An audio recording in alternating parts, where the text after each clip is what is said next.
그저 당신의 자녀들이 정말 기쁘게 살아가는 모습보다 주님께서 행복한 모습을 있겠습니까? 사랑하는 것은 사랑을 받는 이보다 행복하나니라.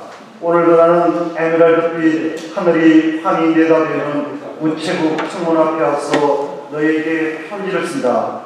행기를 향한 물로 숱한 사람들이 제각기 생각이 족한 얼굴로 와서 총총히 우표를 사고 전보지를 받고 먼 고향으로 혹은 그리운 사람께로 슬프고 다정한 사연을 보내나니 세상에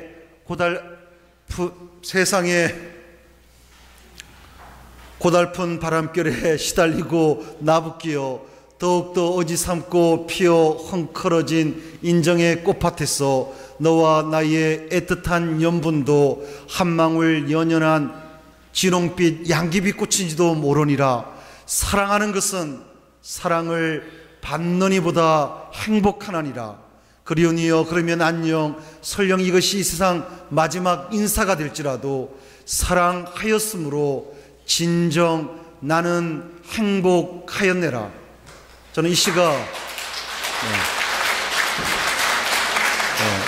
박수를 유도한 건 아닌데 저는 이 시가 참 좋습니다. 우리 모두가 진짜 우리에게 주어진 시간들을 요한복음처럼 서로 사랑할 수 있다면 과거는 현재는 미래를, 골드문틀은 나르치스를 저를 발음이 안 되네. 도키호텔은 산초를, 큰아들은 작은 아들을 서로 사랑할 수 있다면 얼마나 좋을까 하면서 이 두 번째 강의는 우리 삶 속에서 이 사순의 삶의 시간들이 사랑을 일깨워 준다는 걸 이렇게 제 삶을 통해서 이렇게 나누고 싶습니다. 우리는 어떻습니까? 이 사순 시기는 특별히 저는 마르코 복음 4장이 참 깊이 와닿습니다. 예수님께서 손이 오그라든 사람을 치유합니다. 어느 날 안식일에 어떻습니까? 예수님께서 안식일에 해당에 도착했을 때 이제 우리를 얘기하면 주일 미사를 집전하려고 이 하북성당에 왔는데 맨 어떻습니까? 끄트머리에 오그라든 사람이 있습니다. 마음이 오그라들었죠. 손이 오그라들었다는 것은 자신감과 용기가 없는 사람이 맨 끄트머리에 있습니다. 주님께서 당신이 창조하신 그 자녀를 보시면서 예수님의 마음마저 오그라듭니다. 그때 예수님이 어떻습니까? 당신 또한 아픈 마음으로 그를 한가운데로 불러냅니다. 나와서 내가 원하노니 그를 오그라든 마음과 손을 치유합니다. 저는 이 사순 시기가 무엇보다도 주님 앞으로 나올 수 있는 용기를 청했으면 좋겠습니다. 많은 교부들이 이런 표현을 합니다. 돌아가시면서 제자들에게 스승님 이제 달릴 길을 다 달리신 다음에 우리 제자들에게 마지막 유언을 좀 해두려고 부탁을 합니다. 그런데 많은 교부들이 공통점이 무엇이냐면 용기라는 단어를 많이 언급합니다. 용기를 잃으면 모든 것을 다 잃습니다. 용기야말로 다시 시작할 수 있는 용기, 다시 일어날 수 있는 용기, 다시 나를 껴안을 수 있는 용기, 다시 용서를 청할 수 있는 용기, 이 모든 것이 어떻습니까? 용기 안에서 이루어지는 것 같습니다. 저는 오늘 이 시간이 진짜 나를 다시 한번 만나고 마주하고 사랑했으면 좋겠습니다. 어제 제가 뭐라고 말씀했습니까? 저는 우리에게 일어나는 모든 일들은 나쁜 것이 아닌 것 같아요. 나쁜 것만이 아니라 더 큰 하나님의 사랑을 만나기 위해서 그러한 여정들이 필요했고 또 그러한 여정을 거칠 것을 다 거치면서 진짜 살아있는 하나님을 만나지 않습니까? 그래서 오늘 이 여정이 또 부활을 준비하는 이 시간들이 무엇보다도 진짜 내가 내 자신을 사랑하는데 인색했던 그 마음이 진짜 하나님의 사랑을 통해서 나를 더 깊이 소중하게 만나는 시간이 되었으면 좋겠습니다.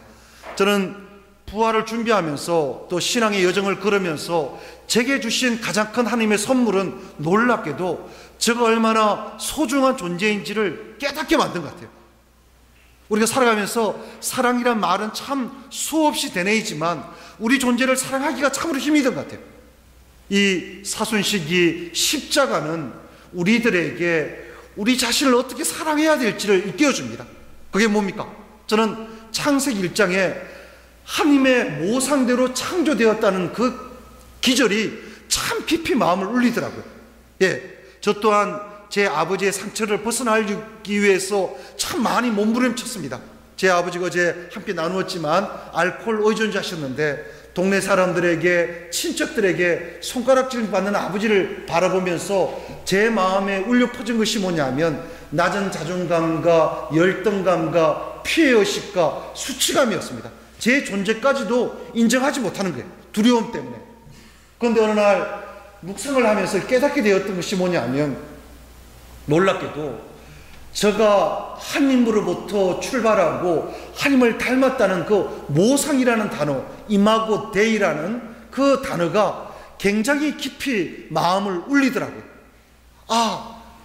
하나님으로부터 시작됐고 하나님을 향한 갈망과 그리움과 하나님과 합의를 하고 싶은, 결합되고 싶은 그러한 갈망을 안고 있구나.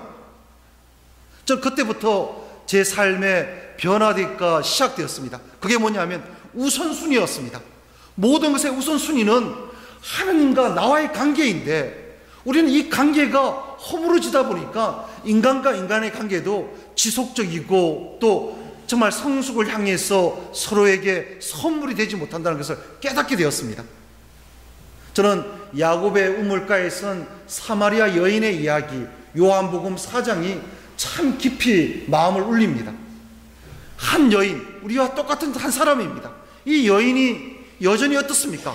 악순환을 반복합니다. 뭔가 목마름을 체험합니다. 여기 계신 우리 어머님, 아버님들도 목마름을 체험하죠? 이런 말씀을 들으면 또 대답을 안 할 줄 알았어요. 뭔가 왜 이렇게 자신이 없는지. 오그라든 족속들이 다 앉아있는 거야. 마음이 오그라들어갖고 이 얘기를 하면 또 옆에 있는 자매가 뭘 얘기할까 그저 눈동자 돌아가느라고. 그러지 말더래요. 오늘은 그냥 날 것을 만났으면 좋겠더래요. 이 여인이 뭔가 갈망은 있지만 어떻게 자신을 사랑해야 될지를 모릅니다.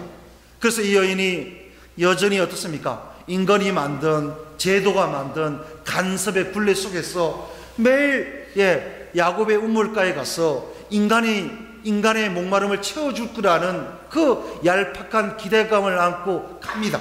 근데 여전히 허탕을 치고 돌아옵니다. 그런데 어느 날이 참 중요합니다. 어느 날 예수님께서 그 야곱의 우물가에 당도하셔서 정오 무렵입니다.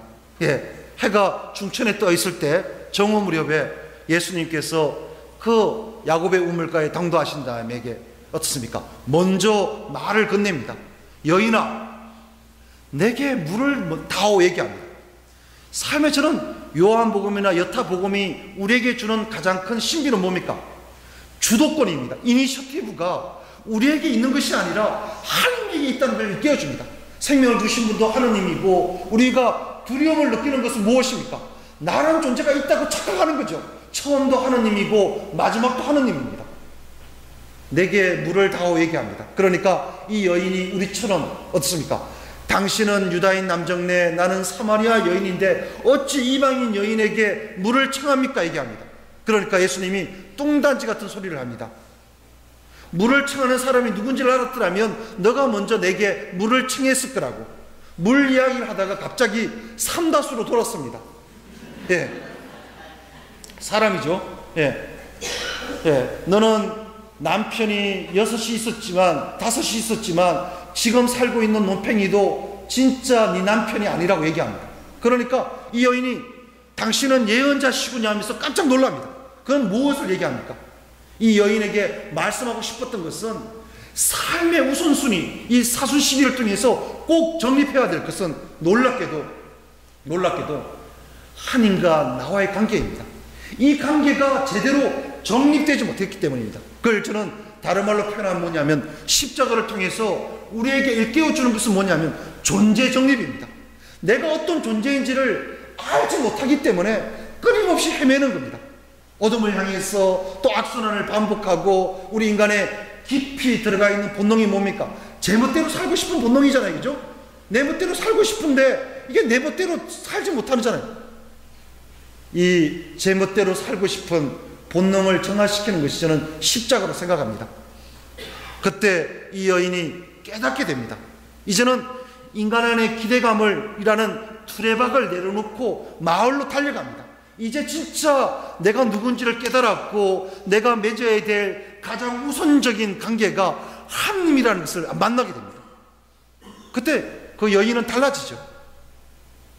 저는 우리가 여전히 행복하지 못하고 여전히 악순환을 반복하는 것은 하나님 안에서 내가 어떤 존재인지를 알지 못하기 때문입니다. 저는 하나님 안에서 자유로운 사람이 진짜 자유로운 사람입니다. 예, 인간 안에 자유로운 것은 연극이죠. 진짜 하나님 안에서 자유로운 사람이 진짜 자유로운 사람이라고 생각합니다. 그래서 저는 정화라는 것은, 회개라는 것은 윤리신학적인 의미에서 회개는 무엇이냐면 세탁기에 때 묻은 옷을 세탁하는 것으로 끝나는 게 회개가 아닙니다. 우리가 이야기하는, 가톨릭에서 이야기하는 진정한 회개는 하나님과의 일그러진 관계를, 나와 하나님의 관계를 새롭게 복원하는 게 회개입니다. 그분은 내 삶의 매 순간 가장 좋은 것을 주시는 아버지시고 그 아버지의 사랑에 응답하고 함께 걸어가는 자녀라는 그 관계를 복원하게 될 때 우리는 달라질 수밖에 없죠. 저는 오늘 이 순간이 무엇보다도 하나님께서 나를 얼마나 사랑하시는지를 만났으면 좋겠습니다. 사랑한다는 것은 뭡니까? 저는 사랑의 또 다른 이름은 생명입니다.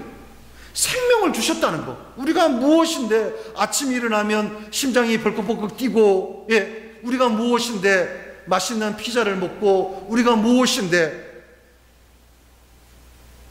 갈치회를 먹고 고등어회를 먹고 갈치국을 먹습니까?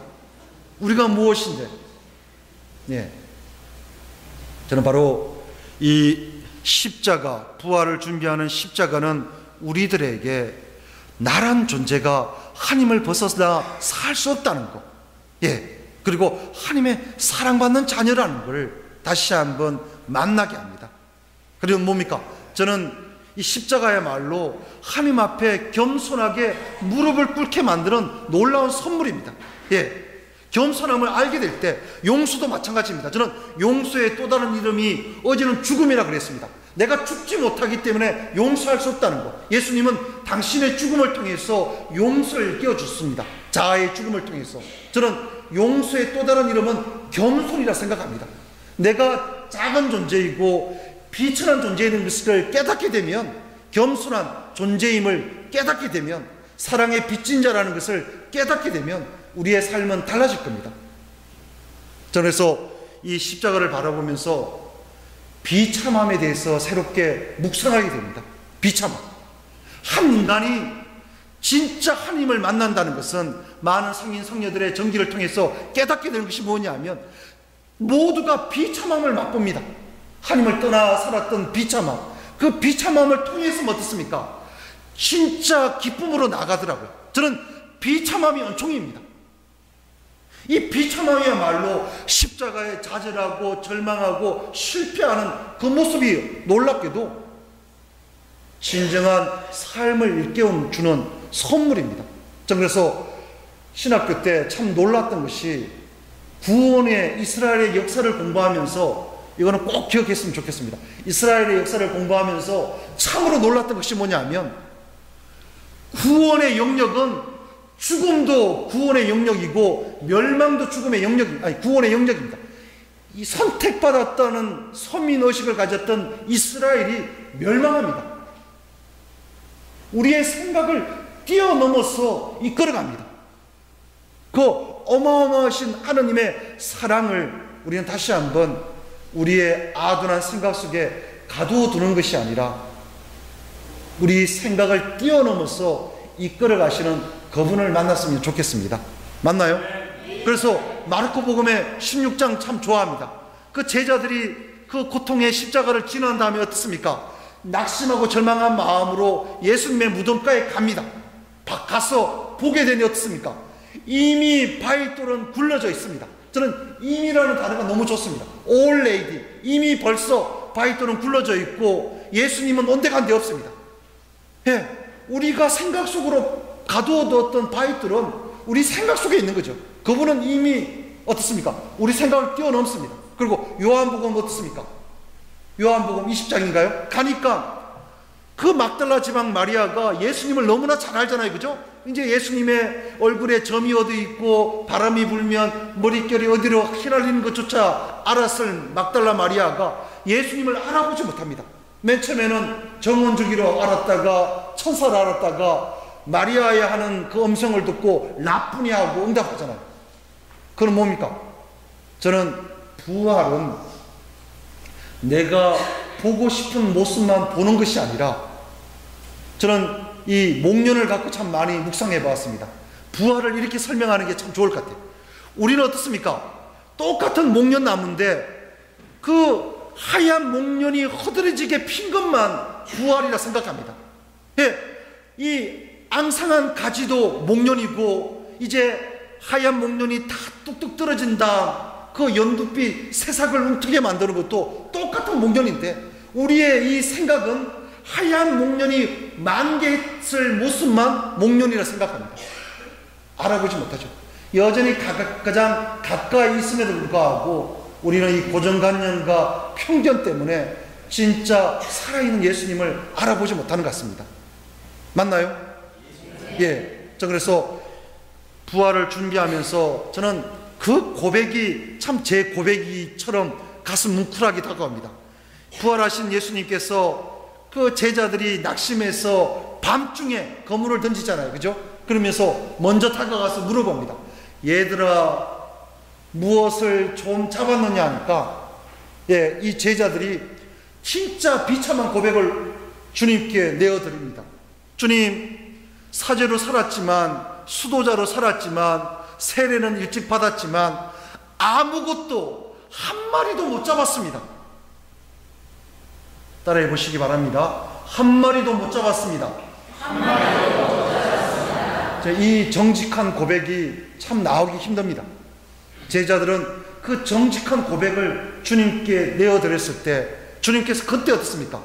왜 인생을 살면서 아무것도 못 잡았냐고 훈계하지 않습니다. 아니라고, 이제 너희들이 왼쪽에만 그렇게 집중했다면 오른쪽도 한번 던져보아라 하며 그물을 배 오른쪽에 던지도록 합니다. 그랬더만 153마리나 되는 물고기가 잡히고, 어떻습니까?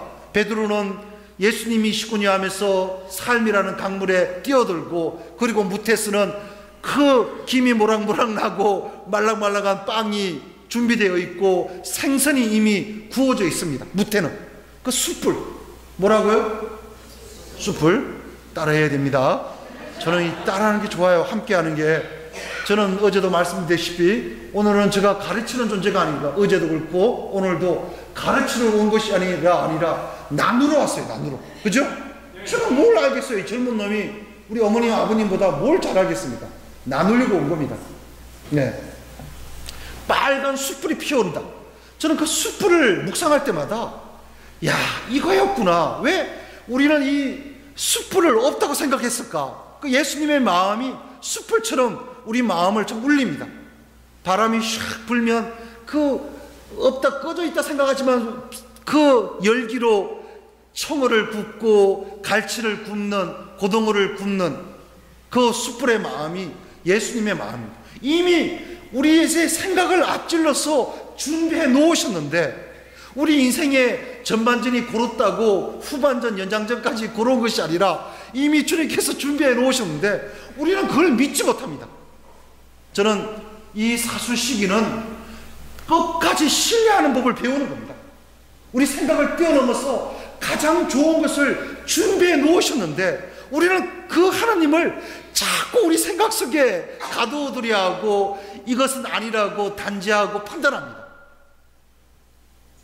저는 이 두 번째 나눔의 시간에 제 체험 내역 얘기를 좀 나누고 싶은데 괜찮나요? 네. 예. 제가 제일 힘들었던 것이 뭐냐면, 제일 힘들었던 사건이 1996년 12월 24일 10 o'clock 30 minutes 예. AM 아침에 아버지를 강원도 동해시 묵호읍에 있는 영동병원에 입원을 시켰습니다. 알코올 정신병동. 어디라고요? 정신병동. 그날이 크리스마스 이브 날이었어요.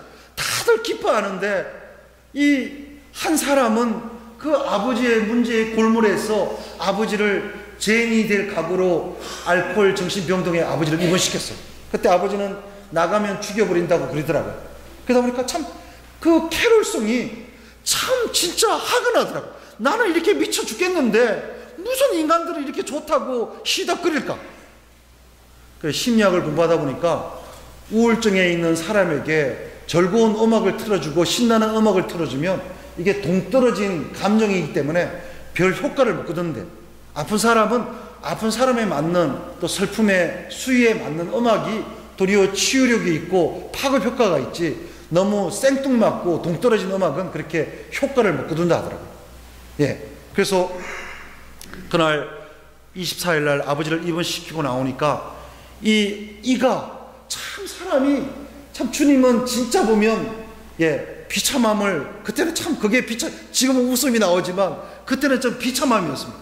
그렇게 또 사랑니가 또 속을 썩이는 거예요. 아버지의 문제에 골몰할 때는 그렇게 아프지 않더니만 아버지를 입원시키고 나니까 사랑니가 또 이렇게 굉장히 고통스럽더라고요. 그래서 삼척에 있는 치과에 뭐뭐뭐 치과에 가갖고 사랑니를 뺐습니다.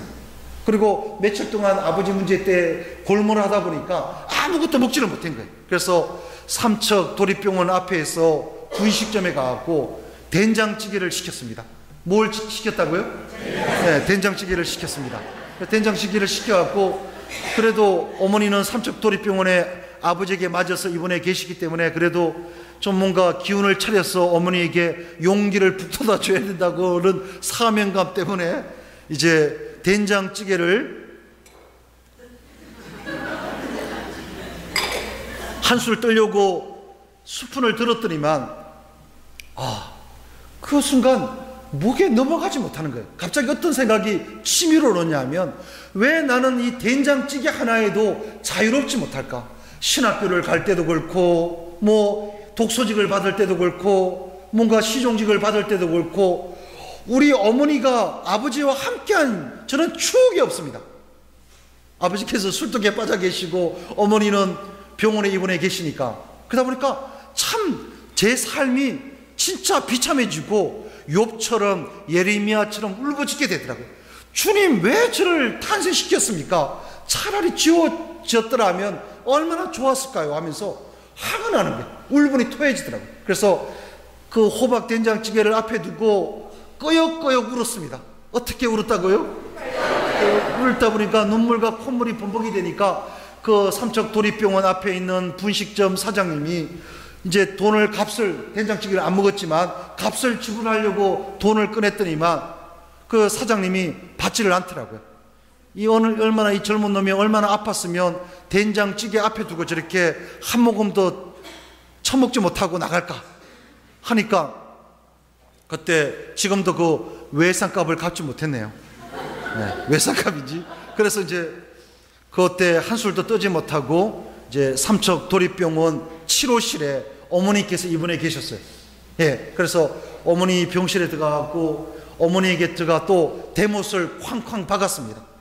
뭔가 이게 저도 울분을 토해내야 될 것 같더라고요. 그래서 어머니 왜 저를 낳았습니까?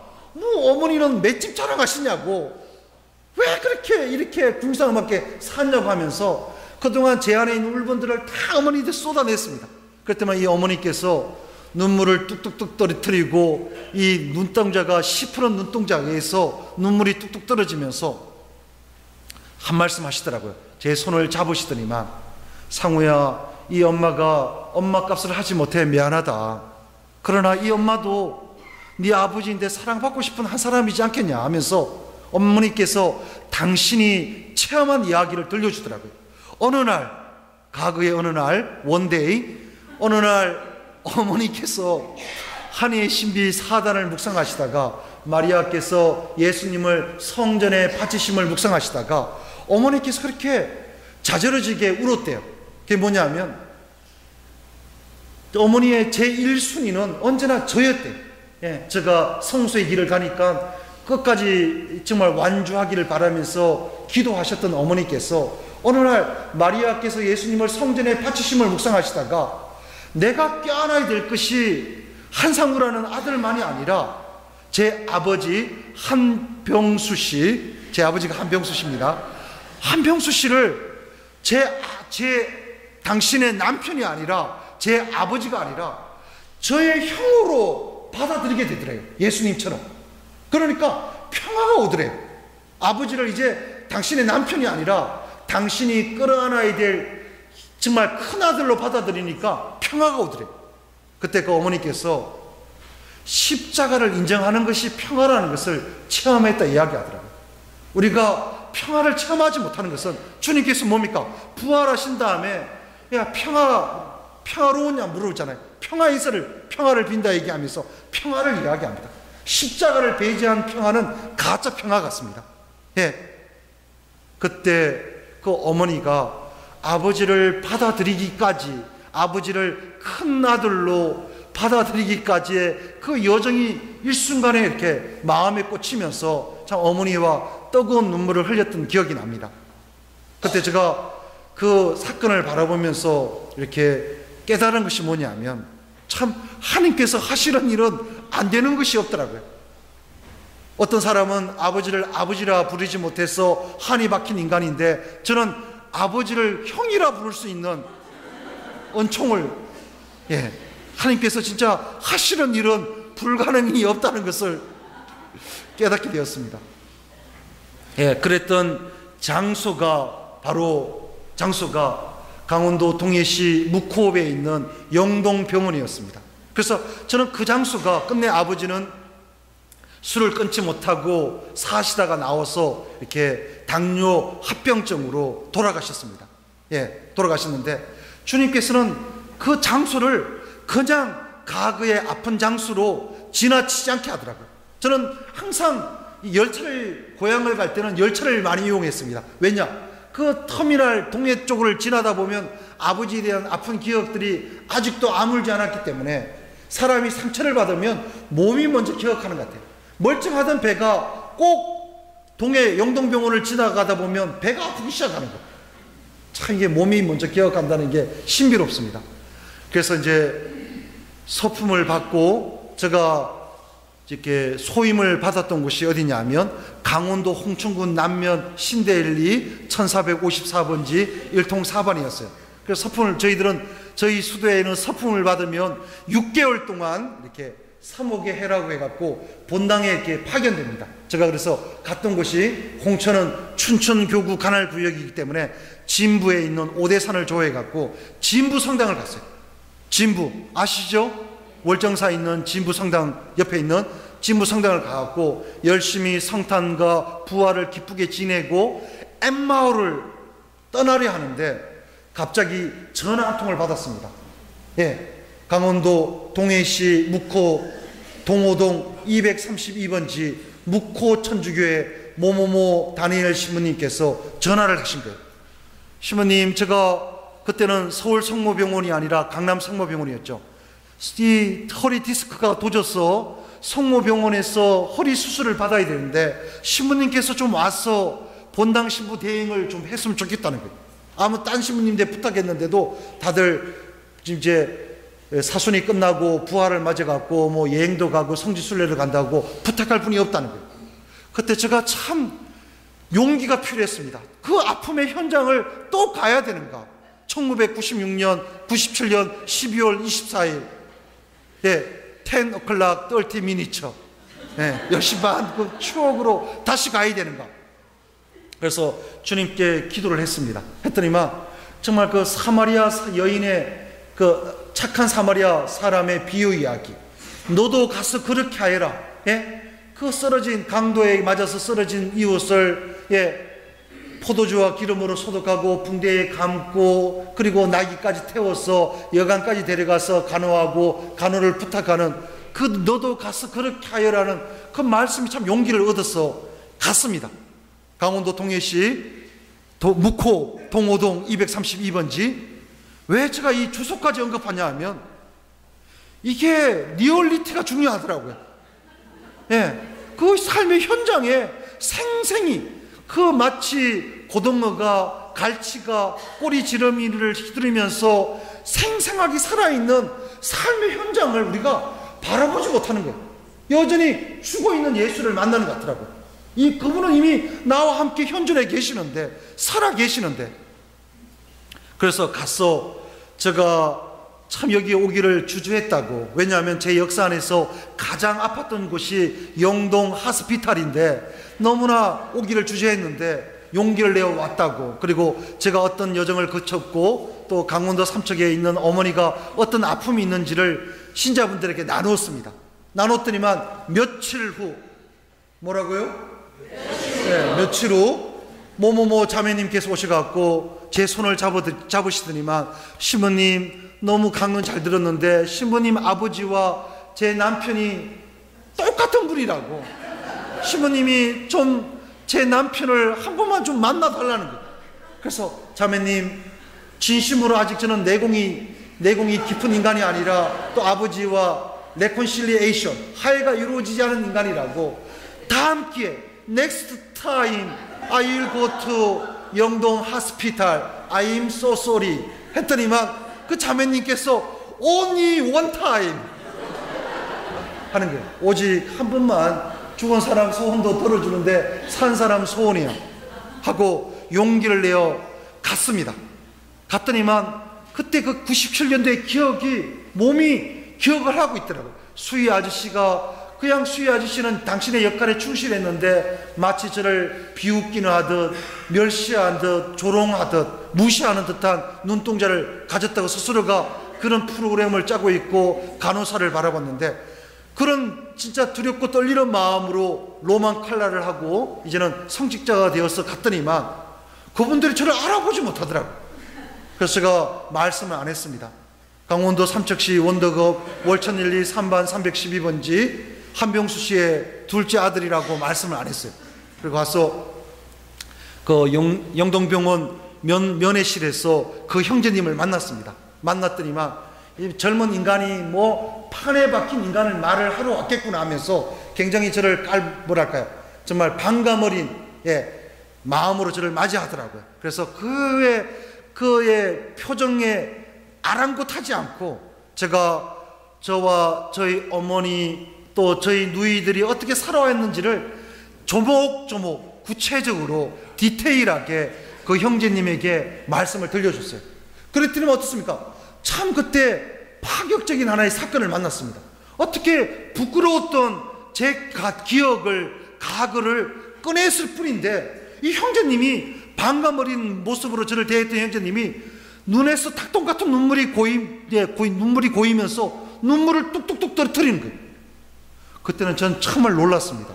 어떻게 한 사람의 부끄러운 아픔이 다쳤던 마음을 열 수 있을까?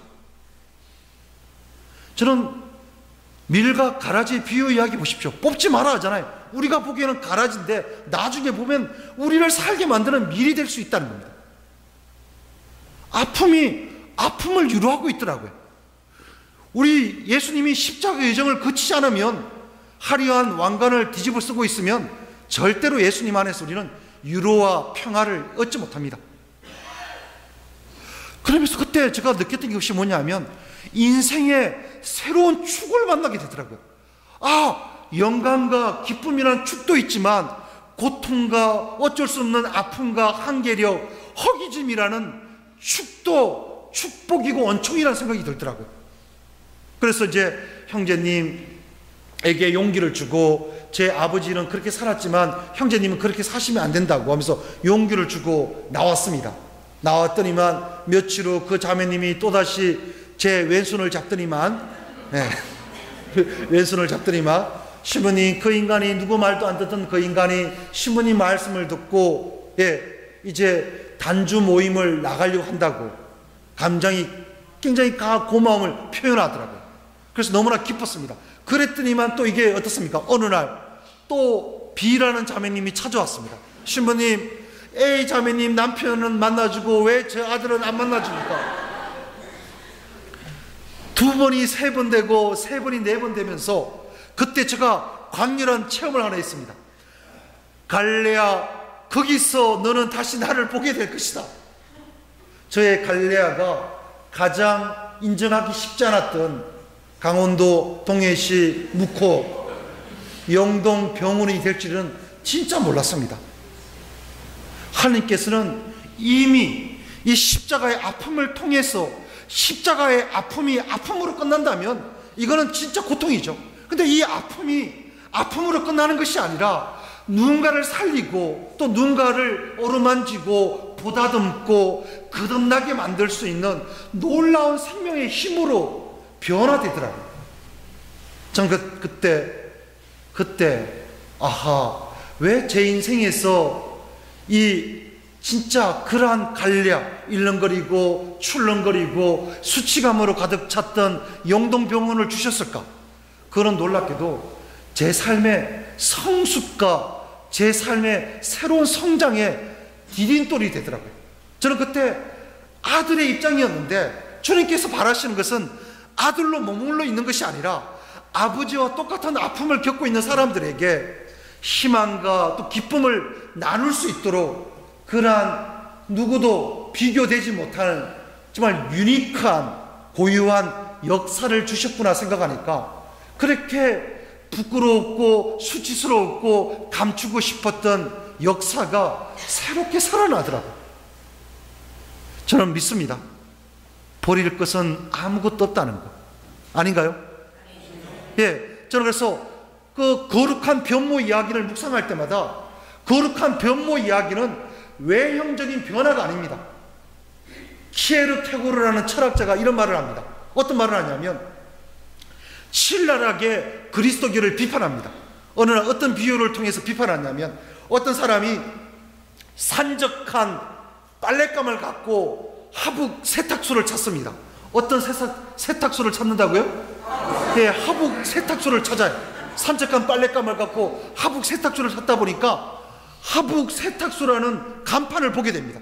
너무나 기뻤습니다. 그래서 이제 이 산적한 이 빨래가 세탁되면 내가 또한 정말 깨끗한 옷을 입고 잘 살 수 있겠다는 희망을 안고 세탁소 간판이 보이는 문을 열고 들어가니까 주인이 잘 오셨다 그럽니다. 어떻게 오셨냐고 물어봅니다. 보시다시피 저는 이 빨래를 세탁하러 왔습니다 하니까 그 주인이 뭐라 얘기하냐면 여기는 세탁소가 아니라 세탁소 간판만을 전문직으로 찍어내는 간판 공장입니다 얘기합니다. 예, 저는 이 대목이 참 우리들을 참 성찰케 만드는 것 같아요. 나는 외형적으로만 신자인가 아니면 내면조차도 예수 그리스도의 십자가를 인정하고 그 십자가가 우리를 이끌어갈 그 열매까지도 믿고 신뢰하며 따라가고 있는지를 보게 됩니다. 사순시기는 내면이 변화되는 시간이죠. 예. 그때 주님께서 바라시는 것은 그 영동병원 사건을 통해서 이제 새로운 가능성을 만나게 되더라고요.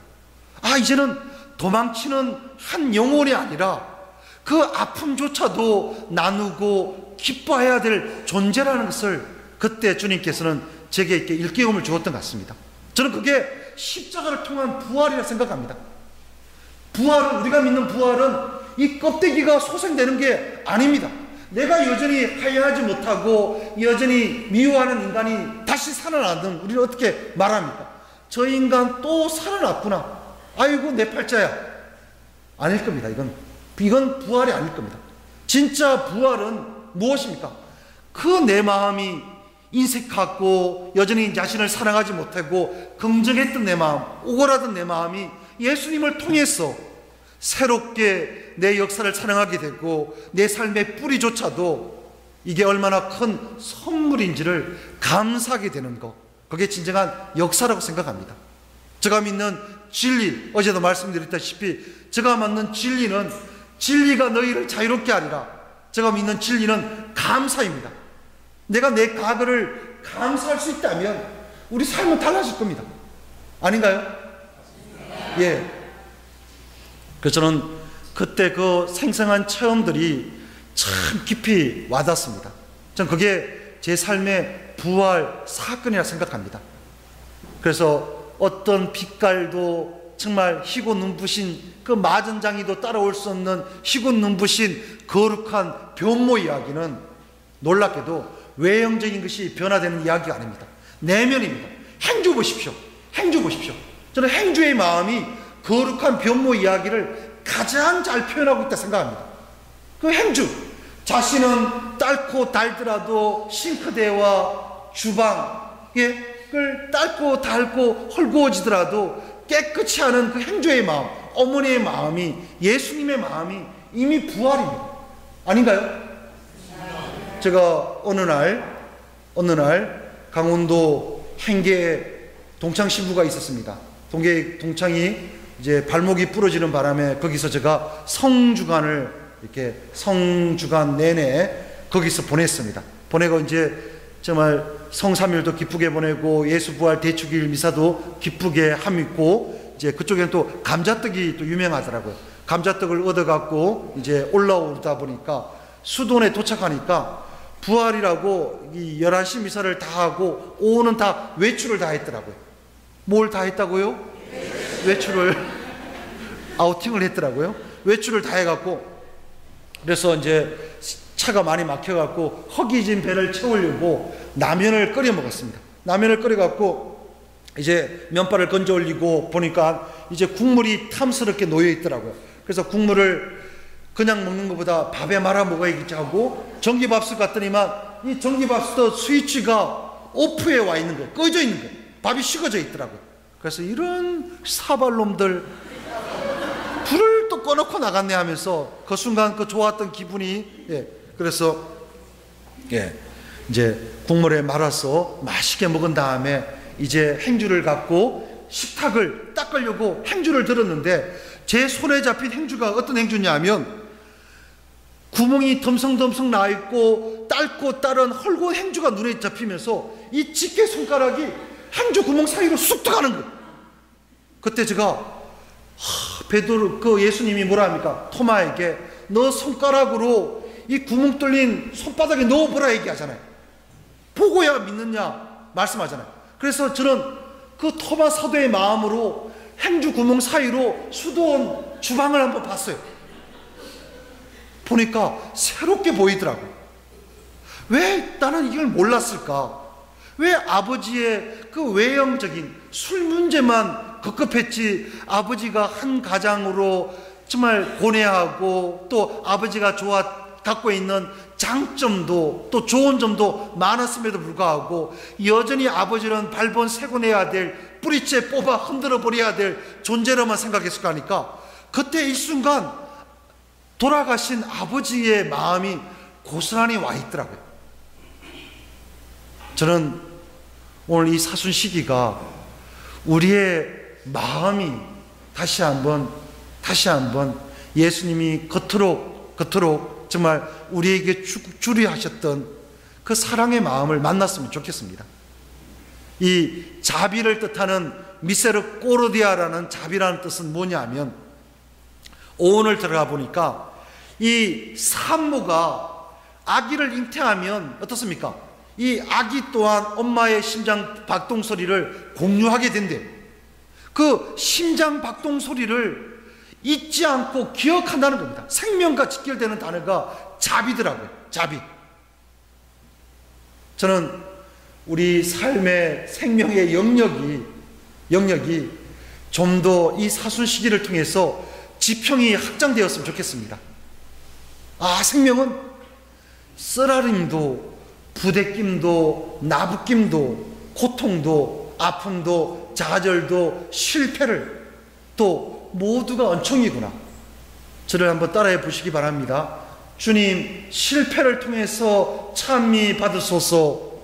주님, 실패를 통해서 찬미 받으소서. 자, 그래서 이 부활 체험의 이야기를 했다면 제 삶에 이 가장 큰 유혹을 좀 나누고 싶습니다. 뭘 나눈다고요? 유혹. 저 삶의 가장 큰 유혹이 뭐였냐면 자격이었습니다. 자격. 제가 서품을 앞두고 이제 대품 피정을 받으러 간 것이 어디냐면 강원도 양양군 손양면 삽존리 예수 근원회가 운영하는 오상영성원. 무슨 수도회라고요? 오상영성원 그 수도회 피정의 집에 가서 9박 10일 대품 피정을 갔습니다. 갔더니만 그 장소가 참 저희한테는 도전이었습니다. 그 밤마다 솔바람 소리가 들리고 바닷바람이 엄청나게 센 곳이 산 위에 있는데 일출도 바라볼 수 있는 산 위인데, 거기서 제 마음을 울렸던 것이 뭐냐면 그 소나무들이 90%가 소나무입니다. 송이도 많이 나는데 소나무들이 제 삶을 대변하듯이 다 상처가 있는 거예요. 상처. 그걸 보면서 그 어릴 때의 기억들이 또다시 이렇게 샘솟더라고요. 야, 동네 사람들에게, 친척들에게 손가락질을 받는 아버지를 바라보면서 저 또한 혁띠처럼 머리카락처럼 끈질기게 정말 붙어있는 낮은 자존감과 수치감, 열등감, 그걸 바라보면서 그 나무들 쫓아 감정이입이 되더라고요. 그 겨울 속에서도 정말 굳건히 꿋꿋하게 묵묵하게 서 있는 소나무 자태에 마음이 가 있는 것이 아니라 상처가 또 다른 상처를 부르더라고요. 그래서 순수한 말로 이 소나무나 옹이라고 들어보셨죠? 예. 그래서 사전을 보니까 옹두리라는 말이 있더라고요. 혹처럼 붉어진 큰 상처를 옹두리라고, 작은 상처가 아문 모습을 옹두라지라고 그러더라고요. 옹두라지. 이름 이쁘죠? 예, 옹두라지. 예, 그걸 보면서 제가 그래, 나는 사제품을 받을 자격이 없구나. 아버지가 이런 삶을 살았는데 내가 무슨 신자들에게 기쁨과 희망을 이야기할 수 있을까 하면서 스스로가 자격 없음으로 저를 몰고 가더라고요. 그래서 9박 10일을 마치면서 주님, 여기까지입니다. 마음을 정했습니다. 저는 여기까지가 제 한계입니다.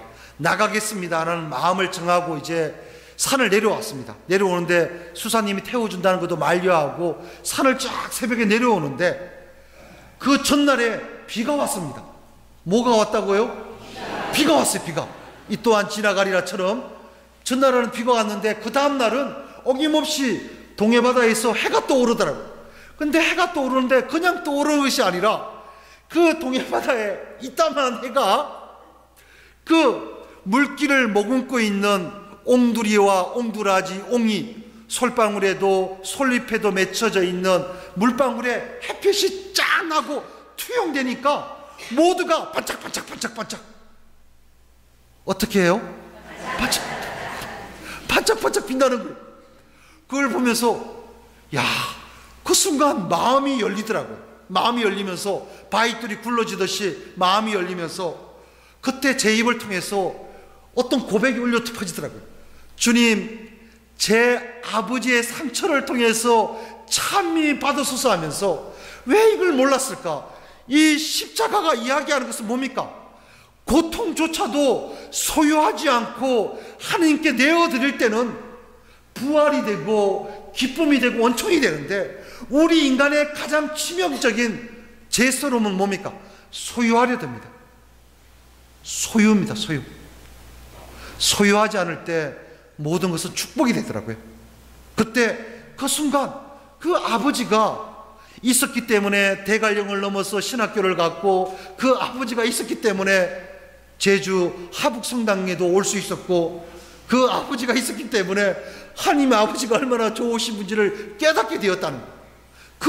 그렇게 미웠던 그 아버지가 놀랍게도 하나님의 사랑을 일깨워주는 놀라운 선물로 와 있더라고요.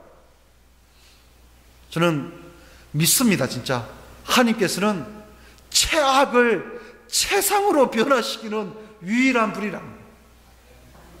예, 맞나요? 예. 그래서 불현듯 제가 좋아하는 애송시가 있는데 나눌까요? 나누지 말까요? 예, 저는 그 예수님께서 그 십자가의 길을 가기 전에 어떻습니까? 제자들의 발을 하나하나 정성들을 닦아줍니다. 요한복음은 빵을 쪼개는 최후 만찬 이야기보다 어떻습니까? 제자들의 발을 씻어주는 이야기로 성체 성사를 대신하는데, 사랑이 성체 성사라는 거죠. 그걸 보면서 이걸 수 있겠구나. 어찌 보면 부활은 뭔가 존재가 아니라, 부활은 비누처럼 사라져가는 것이, 소금처럼 녹아져가는 것이 부활의 진정한 결정체가 아닐까 생각되면서 임형조 시인의 비누라는 시가 이렇게 마음을 뭉클하게 만듭니다. 잘 들어보시더래요. 우리 시대의 참 희한한 성자, 친수성 체질인 그는 성품이 워낙 미끄럽고 쾌활해 누구와도 군말 없이 친했다. 그는 밖에서 묻혀오는 온갖 불순을 잊고 싶은 기억을 지워주었다. 그는 성직자라는 신분도 망각한 채 거리로 나와 냄새나는 주인을 성토하거나 얼룩진 가글을 청산하라고 외치지도 않았다. 그는 다만 우리들의 가장 부끄러운 곳, 숨겨온 약점을 말없이 닦아줄 뿐 비밀은 결코 발설하지 않았다. 살면 살수록 때가 타는 세상에 뒤끝이 깨끗한 소문은 언제나 아름답고 아쉽듯 헌신적 희생으로 상을 마감하는 우리 시대의 참 희한한 성자, 나는 오늘 그에게서 안수를 받듯 손과 발, 온몸을 깨끗이 씻었다. 소중한 하북 성당에서. 아멘.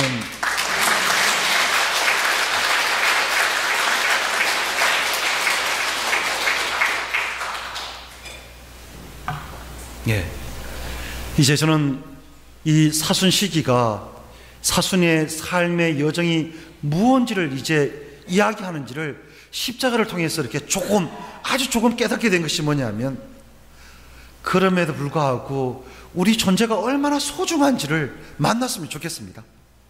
예, 저는 믿습니다. 나는 나인 것이 행복해야 됩니다. 아닌가요?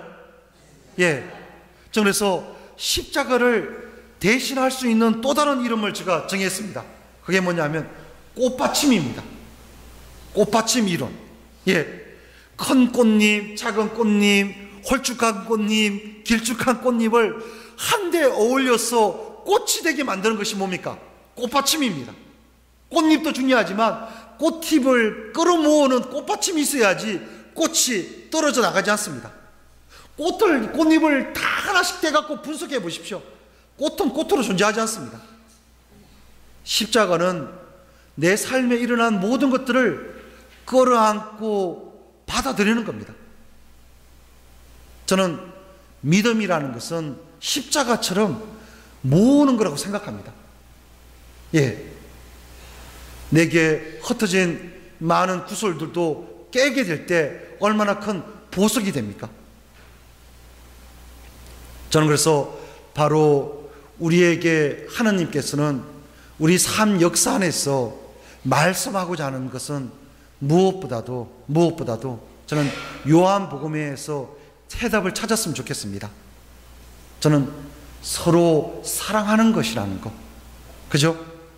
예, 루카 복음에 저는 그 이야기가 참 깊이 와닿더라고요.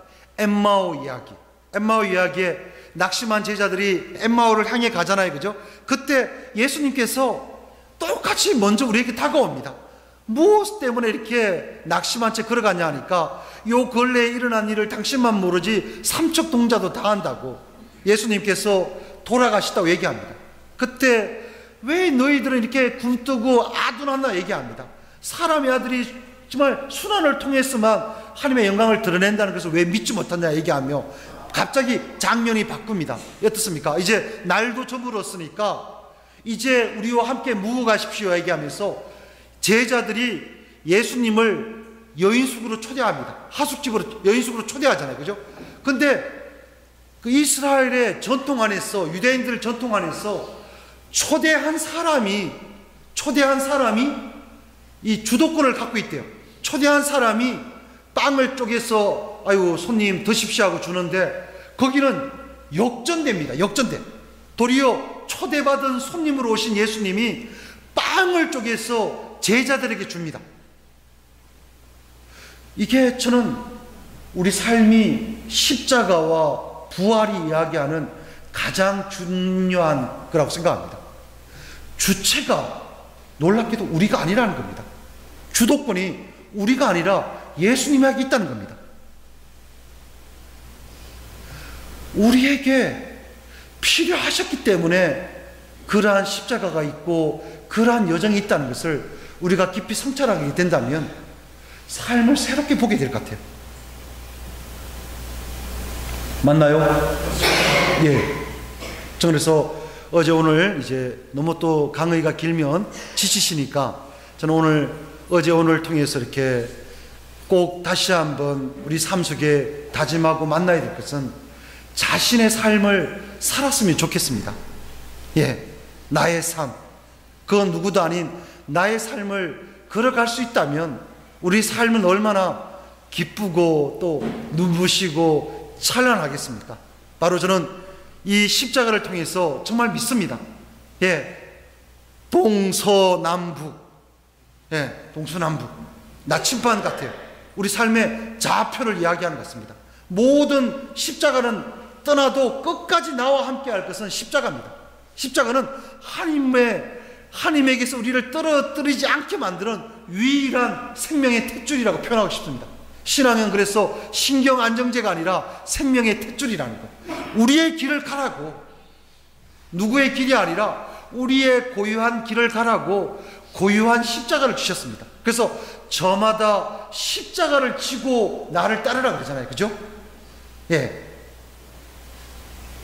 그 십자가에서 정말 다시 한번 우리 자신에게 주어진 또 소명과 주어진 삶의 가치와 의미를 또 만나게 될 때 우리의 시간은 그냥 정말 별 볼 일 없는 시간이 아니라 진짜 살아있는 은총의 시간이 될 수 있다고 생각합니다.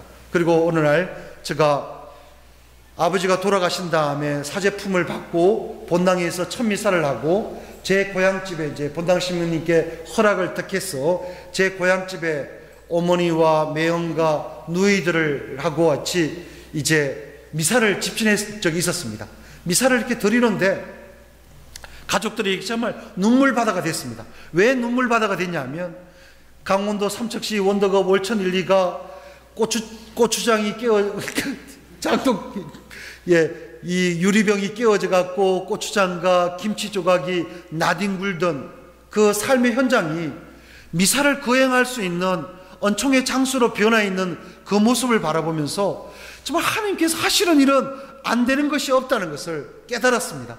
그때 그렇게 첫 번째 저렇게 첫 기억에 미사가 있고 두 번째 기억에 또 미사가 뭐냐면 또 이렇게 살다 보니까 매형과 누님이 싸우고 또 이웃 고모와 불협화음을 겪는 가족들의 모습을 바라보면서 그때 두 번째 이렇게 기뻤던 미사가 제가 그때 미사를 거행하면서 이런 이제 강론을 나눈 적이 있습니다.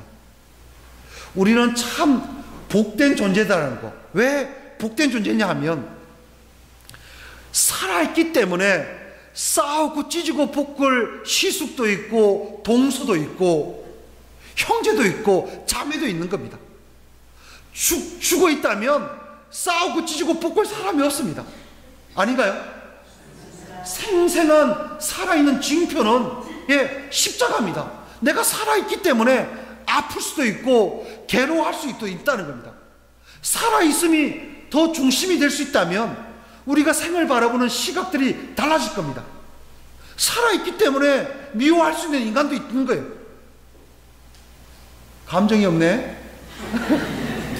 살아있음에 저는 예수님이 우리에게 주신 생명이라는 것이 얼마나 풍요로운 선물인지, 그 삶이라는 강물에 그물을 던졌더니 어떻습니까? 153마리가 되는 물고기가 잡힙니다. 넘쳐난다는 거죠. 그 153마리가 되는 물고기를 한번 다 보십시오. 길쭉한 놈, 짧은 놈, 상처받은 놈, 지느러미가 떨어진 놈, 잘린 놈, 별의별 게 다 있을 겁니다. 풍요로운 게 삶이에요. 어떤 특정한 부분이 삶이 아니라 이 모든 게 삶이라는 것을 십자가가 이야기하지 않습니까? 저는 오늘 이 사순 피정 특강을 이렇게 정리하면서 십자가는 이 모든 여정이